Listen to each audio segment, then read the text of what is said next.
bow, bow, bow, na na na na na na na. E46 S62 swap update video. So, I had issues with hood clearance the last time we spoke about this car.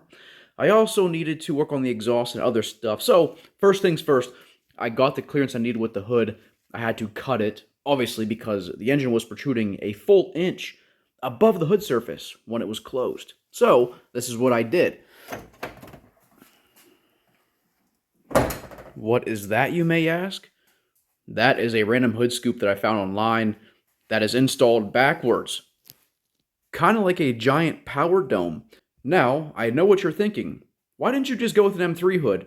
That is what everybody and their sister and brothers have asked me. M3 hood this, M3 hood that, M3 hood, why not M3 hood? So, this is a sedan, okay?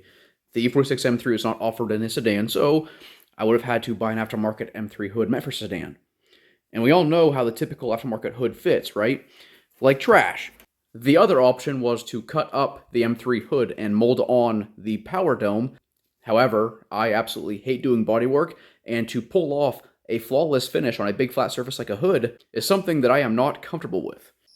Another issue with the M3 power dome was it is not high enough to clear the plenum of the S62 when it comes to the engine mounts that I've used.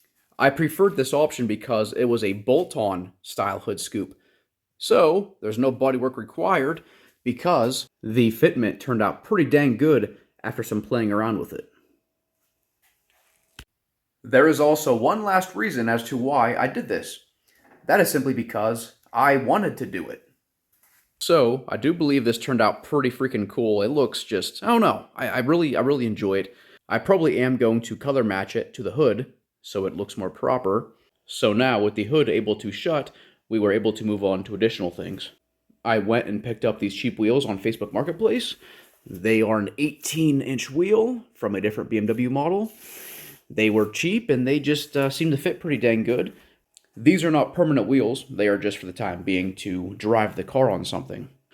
Although, I will say that I actually do not hate these wheels. I think they suit the car pretty well, especially once I get the proper size tire, and whenever the car is lowered on the ground, I believe they're going to fit pretty good.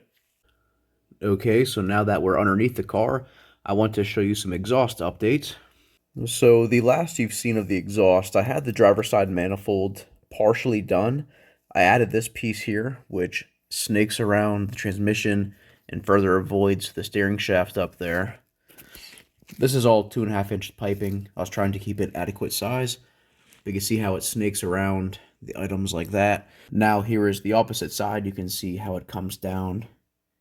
It then comes up above this reinforcement brace right here and connects to this pipe via V-band clamp right there. And then here's an O2 sensor, very easy access for future replacement if needed. Then to a 90-degree bend. A key note for me here was to retain serviceability of the transmission. So right here is my drain plug, and then the fill plug is right there. So I can still freely change the fluid of the transmission. Moving along to a second 90-degree bend straight to a Y pipe, which is a twin 2.5 inlet to a 3-inch outlet back here. I am currently awaiting parts to build the passenger side. It's going to be pretty well symmetrical down here. I'm trying to keep both V-band clamps approximately in the same area. Same with the O2 sensor. Same spot for the most part for the passenger side. If you noticed this black hose clamp right here, it is only temporary and will be swapped out for a stainless steel T-bolt clamp, which will be wider. That is to help support the exhaust right here. I modified a M5 exhaust bracket, which is bolted to the transmission right here. I modified it and bent it up so it would be directly above the exhaust up here. As you can see, there's the back side of the clamp. And then as far as heat soak, because we know heat will travel through metal, BMW uses these rubber isolators in between these pieces of metal right here. You see that right there? These little black rubber isolators with a metal sleeve in the middle. That is keeping these two pieces of metal separated so heat from the exhaust cannot directly transfer to the transmission. Once I have the passenger side of the Y-pipe completed, I will begin the 3-inch single-exit exhaust, which I plan to route it the same way as the factory E46 exhaust and then out the rear bumper.